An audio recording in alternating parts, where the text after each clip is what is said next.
Abra sua Bíblia, nós vamos, em alguns minutos, segundo livro dos Reis, capítulo 6.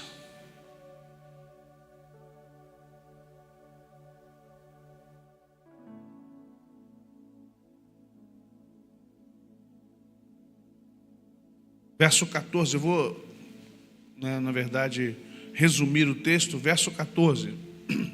Segundo Reis 6, 14. Então enviou para lá cavalos, o rei da Síria, tá? Então enviou para lá cavalos, carros e fortes tropas. Chegaram de noite e cercaram a cidade. Tendo se levantado muito cedo o moço do homem de Deus e saído, eis que tropas, cavalos e carros haviam cercado a cidade. Então seu moço lhe disse: ai, meu senhor, que faremos? E ele respondeu: não temas, porque mais são os que estão conosco do que os que estão com eles. Orou Eliseu e disse: Senhor, peço-te que lhes abra os olhos para que veja. O Senhor abriu os olhos do moço e ele viu que o monte estava cheio de cavalos e carros de fogo em redor de Eliseu. Aleluia. Pai, rabaçu de comaná, xadrabaçu. Obrigado pela tua presença aqui no nosso meio, Pai. Obrigado porque o Senhor coloca anjos nessa rua. Porque o Senhor coloca anjos aos nossos redores, Pai, ao redor da tua igreja, ao redor dos teus filhos.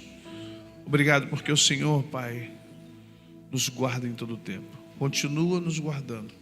Precisamos de Ti. Te agradecemos por tudo no nome de Jesus. Amém. Alguém uma vez falou assim: eu não gosto de batalha espiritual. Acho que vocês que trabalham com batalha espiritual, vocês vivem muito em torno disso. Eu falei: engano seu, eu tenho mais o que pensar. Só que a batalha espiritual não sai de perto de mim. Eu falei: meu filho, para onde você for, não tem para onde correr. Não é uma coisa que você acorda: hoje eu quero lutar com demônios. Quem é que acorda assim, irmão? Hoje eu quero fazer um fight com uma entidade qualquer. Não, irmão, ninguém quer, irmão. Quero paz. Todos nós acordamos querendo paz. A gente não quer paz, minimamente paz, alegria, ó, entrar e sair dos lugares sem briga, sem guerra, com ninguém. Ninguém quer se levantar e falar assim: hoje, se eu pegar um capiroto, opa, chifrudo. Hoje eu vou ver onde eu vou entrar aqui para pegar um endemoniado de gadareno, só com legião, tu quer um de gadareno? Oi, que bom. Não, irmãos, nenhum cristão são de cabeça que conheça Jesus, ele quer ver Deus, ele quer ter contato com anjos, ele quer ter contato com coisas boas, não quer ficar vendo coisas horríveis ou ficar tendo contato com gente ruim, maligna, que tenha poderes ruins. Só que entenda, o mundo como está, ele não é nosso. Já há uma pandemia há milhares de anos, que não é uma pandemia biológica, é uma pandemia espiritual. O mundo inteiro, João diz que jaz, do verbo jazer, é lá daquilo que você vê lá na lápide, aqui jaz fulano, deitado. O mundo inteiro está morto no maligno. Em que sentido? As pessoas são todas endemoniadas? Não, também você não pode dizer isso a respeito das pessoas. Agora, as pessoas estão cada vez mais más, frias, insensíveis, estranhas. Fala para mim que o mundo não está estranho. Você que tem um pouquinho mais de idade aí, que já viveu um pouquinho, o mundo está estranho. Outro dia eu fui cumprimentar um rapaz que eu conheço há um bom tempo, até conversei com a cunhada dele, falei assim: poxa, eu vi teu cunhado no mercado, fui falar com ele. Oi. Eu ia. E eu conheço o rapaz há anos, vi ele, o irmão dele, a família, falou, desde pequenininho, desde novinho, adolescente. Aí eu fui cheio, sabe que você vai cheio de graça para cumprimentar a pessoa? Ô, fulano, como é que você está? Ele: oi. Eu: ui. Meu irmão, foi um bafo gélido, sabe? Eu me senti assim, abrindo a porta de uma barraca na Sibéria. Aí eu falei com a Ana: o fulano passou aqui, fui falar com ele. Será que a gente fez alguma coisa? Ele falou: não, ele é maluco mesmo. Eu falei: ô, Jesus. Aí conversando com a cunhada, eu falei: ele é maluco mesmo, pastor, não esquenta não. Falei: mas a gente não é, né? Os outros é maluco, mas eu não sou. Se eu ver alguém por educação, eu falo: como é que você está? Tudo bem? Falando: e aí, tudo bom? Posso até não estar com bom humor naquele dia e tal, mas uma coisa é você passar a pessoa fingir que não te viu no meio da rua, fingir que não te conhece, sei lá, é meio estranho. Mas, gente, se você parar para pensar, o mundo está assim. As pessoas estão ficando aqui, e se você não tomar cuidado, você também está ficando assim. É certo que a vida como temos vivido, ela nos leva a muitos temores. A gente acaba acordando um pouco com medo da violência, medo de enfermidade, medo do amanhã. Quem é que um diazinho na vida não acordou com medo da morte? Deu aquela sentada na cama e falou assim: Jesus. E o hino que vem é: meu amigo, hoje tu tens... Meu Deus, vida ou morte. Falei: Jesus, eu te aceitei, mas vai que... Então vamos refazer o contrato aqui? Estou aqui de novo, hein, Jesus? Não, uma coisa certa para nós, irmãos: a morte. Inexorável. Não tem para onde correr. Mas não é uma coisa que você tem que ficar com ela na tua cabeça, porque é doença. Se você passa o dia todo pensando nisso, não é normal você. Se você passa o dia todo pensando em problemas e como eles vão te consumir, também não é normal. O temor, ele faz com que coisas que não sejam tão grandes fiquem enormes. Mas no caso aqui do rapaz, era enorme. O rei da Síria, a Síria naquele tempo, Síria, não a Síria, o rei da Síria, sírios, era um exército tremendo. E eles tinham uma cavalaria, irmãos, que se fosse nos dias de hoje seria equivalente aos carros blindados dos Estados Unidos, da China, da Rússia. Esses carros blindados que, né, os caras cospem fogo aí que derruba prédio. Já viu esses carros blindados que quando eles derrubam prédios, o poder de fogo desses carros blindados, a ogiva que está dentro deles é tão grande, a boca é enorme, derruba prédio, 2, 3 tiros, joga prédio de andares no chão. Então, o rei da Síria tinha uma cavalaria e tinha carros de combate puxados a cavalos, lanceiros, flecheiros, homens destros nas espadas, e onde eles entravam, era o bope deles, era a força especial. Onde entrava não ficava nenhum povo, não ficava guerreiro, não ficava soldado, podia tentar resistir. Resistia um dia, resistia 2, no terceiro estavam todos mortos. A fama deles era enorme. E o moço de Eliseu sai, e quando ele vê, porque é naquela fase do alvorecer, né? Começa a aparecer as sombras. Quem já morou na roça, já esteve no campo, sabe como é que é. Começa a clarear, as sombras vão aparecendo. Quando ele viu aquela quantidade de carros, está no texto, cavalos, soldados, ele correu para casa. E foi falar com Eliseu, ele foi dar a má notícia para Eliseu. Meu senhor Eliseu, que faremos? É interessante quando você vê esse rapaz, não sabe o nome dele, não é o Geazi, claro, e vai falar com Eliseu, e dá a impressão que ele não sabe com quem está lidando, com quem ele trabalha. O Eliseu só tem o dobro do poder, estou falando de Velho Testamento, de Elias. E Elias por si só foi um dos profetas mais poderosos da Bíblia. E Eliseu pediu como promessa o dobro de poder para ele. Se você vir antes, o Eliseu faz flutuar machado. Ele tira quimicamente o veneno de uma parreira brava. Tinha morte na parreira, vai lá e tira. Ele faz multiplicar azeite para uma viúva, como fez Elias. Ele ressuscita um menino, subindo em cima do menino, com as coisas malucas assim, sabe que tu fala assim: meu Deus, será que isso é possível hoje? E aí quando o ajudante dele vai falar assim: nós estamos cercados, ele vira para o rapaz assim: não temas, porque o exército deles é pequeno perto do nosso, mas são os que estão com a gente, rapaz. E aí ele faz uma oração simples: Senhor, abra os olhos do rapaz para ele ver. Sabe, o que precisamos não é um senso de segurança. O que nós precisamos não é nos sentir cuidados pela polícia, pelo Estado. A gente está descuidado, o Rio de Janeiro está abandonado, largado, é barata voa isso aqui. A gente estava conversando com a dele fora, conversei outro dia com o Anderson, a gente está conversando, é barata voa, a gente não sabe o que vai fazer com o Rio de Janeiro. Mas entenda, não é por isso que eu tenho que me sentir descuidado, porque mais são os que estão com você do que os que estão lá fora. Mais são os que estão conosco, você precisa crer nisso. Você precisa crer que Deus nos guarda na entrada e na saída. Deus nos guarda do homem maligno, do homem mau. Essa semana eu vi uma senhora, foi ser assaltada, o rapaz veio de capacete, botou um 38, uma pistola, e apontou para ela, falou, está amarrado, sai em nome de Jesus. O cara caiu duro no chão, com a mão para trás. Falei, ei, gosto desse aí, irmão. Assim que é bom. Eu já tive, irmãos, um 38 velho apontado na cara, o cara tomou um susto. Vicente Carvalho.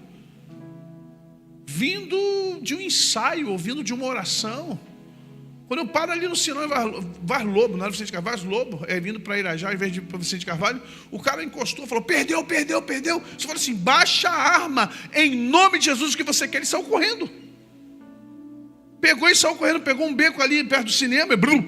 Eu falei, ele ia me assaltar. Eu falei, também não vou ficar aqui para perguntar a ele, né? Tchau.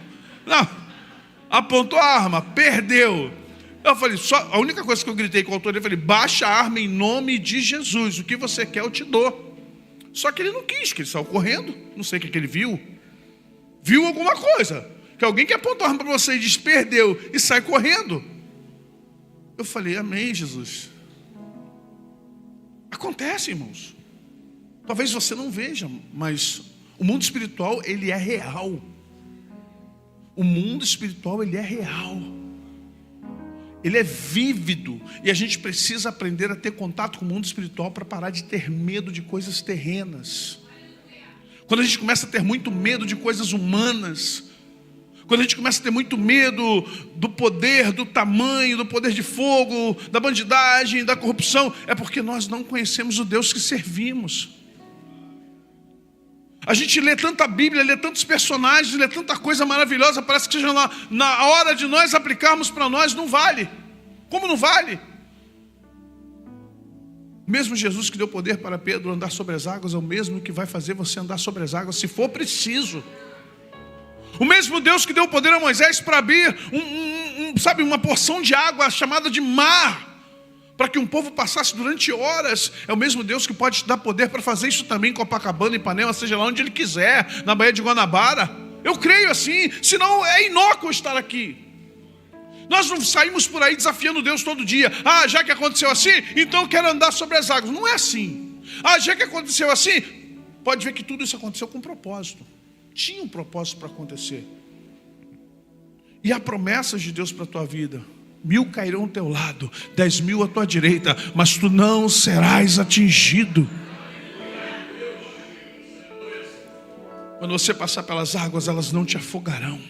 Se passares pelo fogo, chama algum arderá em ti. E nós temos isso na Bíblia. Ananias, Azarias e Misael entrou numa fornalha, 7 irmãos, segundo estudiosos, quase 2.000 graus. Os soldados que levavam os rapazes, ao chegar perto da fornalha, morreram queimados, porque o que queima não é só o fogo não, irmãos, é o calor intenso.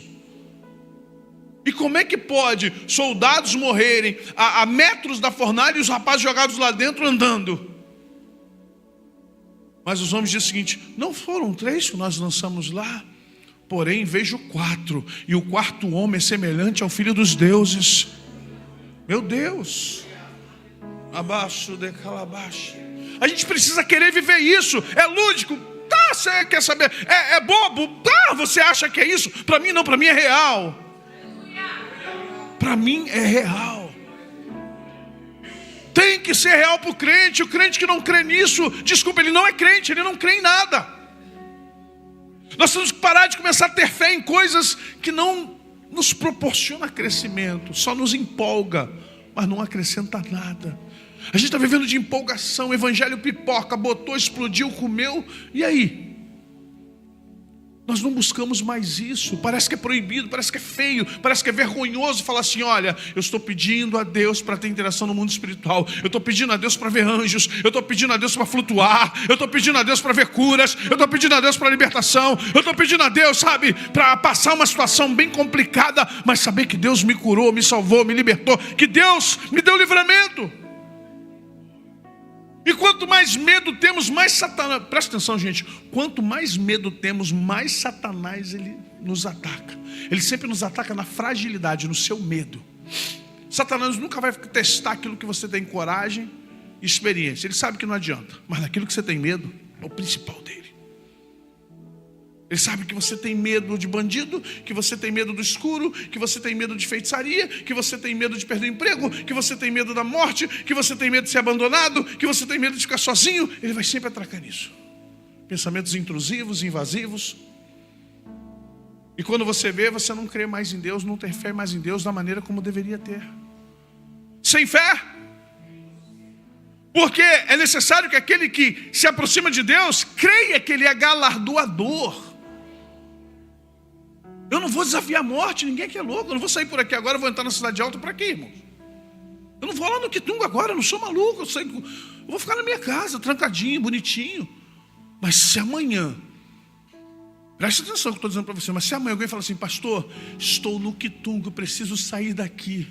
O senhor pode vir aqui? Eu vou.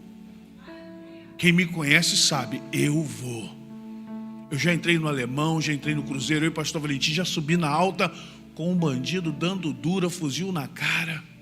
A nossa querida saudosa irmã Leila, que morreu, lembra dela? Ela, pastor, você vai me levar? Eu falei, vou. Os meninos estão lá. Eu falei, o que eu tenho a ver com os meninos? Peguei ela aqui, nem avisei, não avisei para ninguém. Peguei e levei. Vidro baixado, luz ligada. Levei ela na porta dela. Desci, os meninos estavam lá. Eu, boa noite, falei, irmão. E vim embora. Preste atenção. O teu medo exala. O teu medo avisa. O teu medo demonstra teu estado. Mas a tua fé também. A tua fé também exala a presença de Deus. A tua fé também demonstra que você está firme no Senhor. A tua fé também mostra que você não tem medo. Você é prudente, você não é bobo, mas que você não tem medo. Ainda que eu ande pelo vale da sombra da morte, não temerei mal algum, porque eu sei que tu estás comigo. A tua vara e o teu cajado me consolam. Ele sabe quando você sai de casa, diz, nenhum mal me sucederá, praga alguma chegará à minha tenda, pois aos seus anjos Ele dará ordem a meu respeito. Temos prudência, temos sabedoria, devemos ter. Temos inteligência para entender e ver situações na vida e não se lançar para elas. Mas nós não temos medo. Eu creio que o Senhor está te guardando. Eu creio que Deus está te guardando, minha irmã. Ah, pastor, mas eu fui assaltado, aconteceu. Meu irmão, livramento de Deus. Pense assim, você está vivo? Você está bem? Você está de pé? Está com saúde? Nada te aconteceu? É só um bem. É só um pedaço de ferro com motor. Ah, mas custou. Oh, o Deus que te deu, eu pode te dar outro. O Deus que abriu a porta para te dar um veículo, pode, vai te dar outro. É o que? Um relógio? É uma carteira?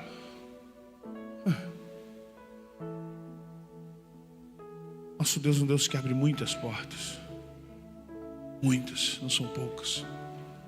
E nós temos que começar a rever nosso nível de crença.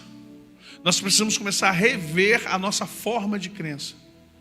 Nosso limite de crença. Porque coisas como essa acabam deixando as pessoas acovardadas. E a gente não sente que tu vai ficando covarde. E covarde que eu falo, o covarde ele é ambíguo. Tem um covarde medroso e tem um covarde que faz covardia com as pessoas. Eu estou falando do covarde medroso. É o covarde que, não posso, não dá. Irmãos, a gente não desafia o perigo. Mas se o desafio vier do perigo, nós vamos enfrentá-lo. Eu não vou lá desafiar o perigo, mas se o perigo me desafiar, eu preciso estar pronto diante de Deus e assim, Senhor, estou pronto. Estou aqui. Porque o Evangelho chegou conosco, a nós, com pessoas passando perigo. Sendo presas. Sendo perseguidas. Sendo mortas, decapitadas, encarceradas, crucificadas. Foi assim que o Evangelho chegou para você e para mim. Não foi com pessoas no escritório. Não foi como eu, muitas vezes estou no meu escritório com o ar-condicionado ligado. Não, irmão. Foi passando perrengue, fugindo de soldados. E eu conclamo a nossa igreja a voltar, a querer, a buscar ter histórias, experiências como essas com Deus. Eu sempre lembro de Samuel Doctória, está no Senhor. um profeta desse tamanho. A gente brincava na equipe de filmagem. Era mestre dos magos. Você lembra do Caverna do Dragão?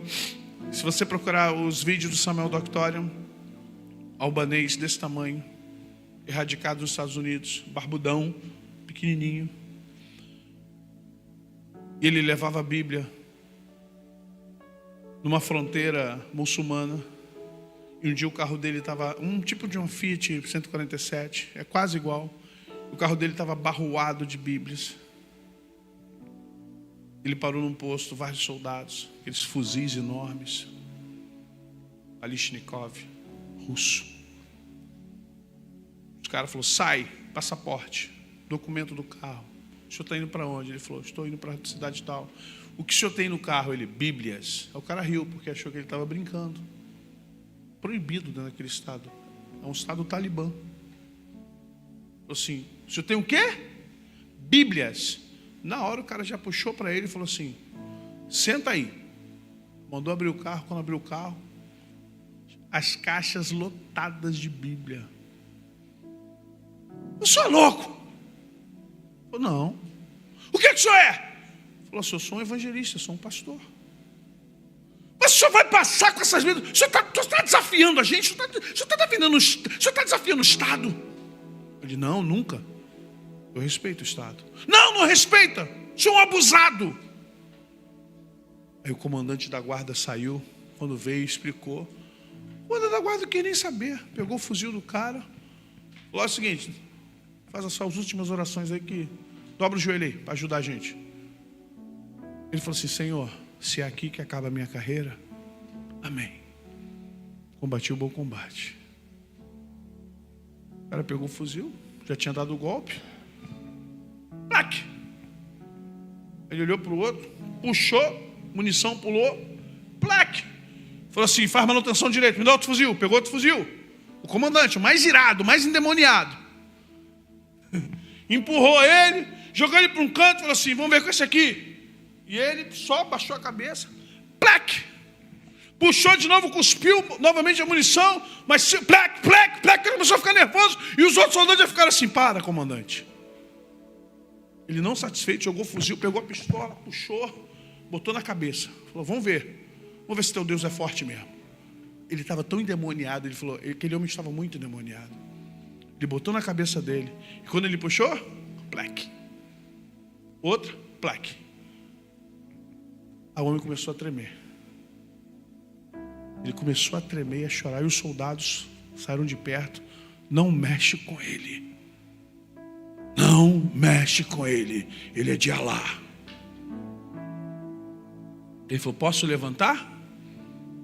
Pode. Falou: agora vamos inverter os papéis. Dobre os joelhos que eu vou orar por vocês. Porque se eu sair daqui e não orar por vocês, Deus vai matar todos vocês. Ele acabou de falar comigo: se você quiser, você ore por eles, que eu poupo a vida deles. Se você não quiser, você pega o seu carro e vai embora. Quando você estiver bem distante, eles vão morrer todos.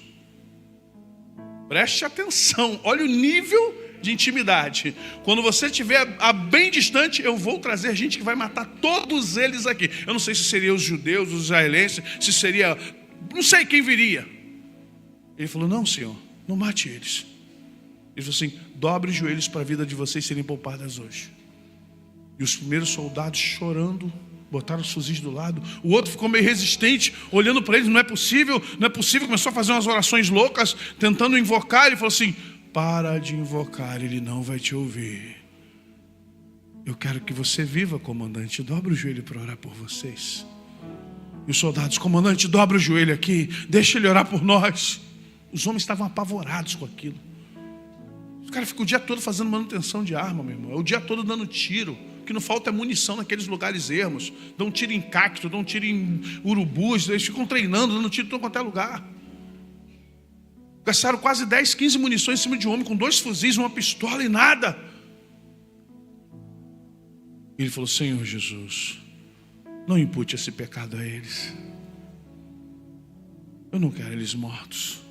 Deixe eles vivos. Ele falou assim: eu sei que vocês adoram Alá, mas o Alá de vocês não é meu Jesus. Vocês querem receber meu Jesus? Eles ficaram com medo, tipo assim: como assim? Falou assim: fique em paz, eu não vou contar para ninguém. Receba Jesus como Salvador de vocês, para que vocês vivam e vivam em abundância. Aqueles homens se entregaram para Jesus ali naquele posto de joelhos. Eu posso ir agora? Vai, por favor, continue orando por nós, para que nenhum mal aconteça conosco. Ele, quando fez isso, eu lembrei de Naamã, quando disse assim: olha, continue orando por mim, que eu vou voltar para a minha terra. Deixa eu levar um pouquinho dessa terra de Israel. Nós precisamos de experiências com Deus.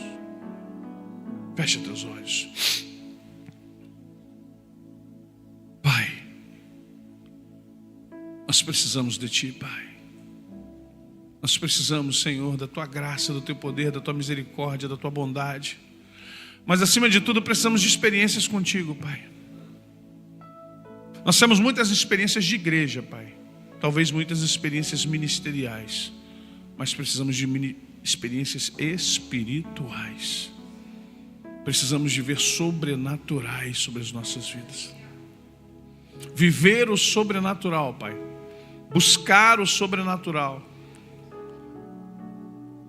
Ter, Pai, vivência no sobrenatural, Pai. Nos ajude. E nós possamos nos descolar dessa realidade física e começar, ó Deus, a nos colar na realidade espiritual. Obrigado por essa noite. Obrigado por nos guardar, nos blindar. Obrigado, Senhor, por nos manter de pé na Tua presença. Obrigado por guardar a nossa entrada e a nossa saída. Obrigado por nos manter, ó Deus, diante de Ti. Continua, Senhor. Livra esse bairro, livra essa cidade, livra o estado do Rio de Janeiro, Pai. Salva a nossa casa, a nossa família. Em nome de Jesus. Amém. Você pode ficar de pé?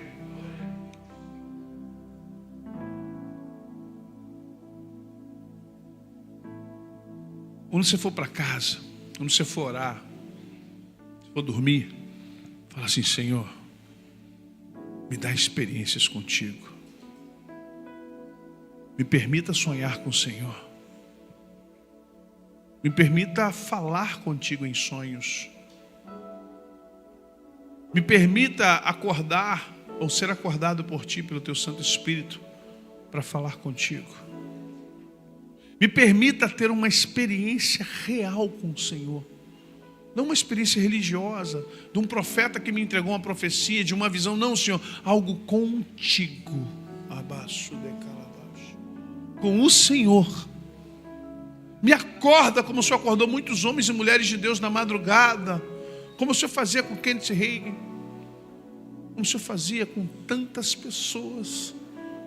Para adorar, para louvar, para orar, para Te ouvir, para ouvir os Teus mistérios, as Tuas revelações. Não nos deixe ser, ó Deus, acumulados de necessidades, acumulados de preocupação, acumulados de sentimentos ruins, que nos impedem de ouvir a Tua voz e falar contigo. Dá-nos experiências contigo, tira de nós todo o medo, enche-nos do Teu amor, Pai. Dá-nos oportunidade, Pai, de provar a Tua bondade e misericórdia. Muito obrigado por essa noite. Te adoramos no nome de Jesus. Amém.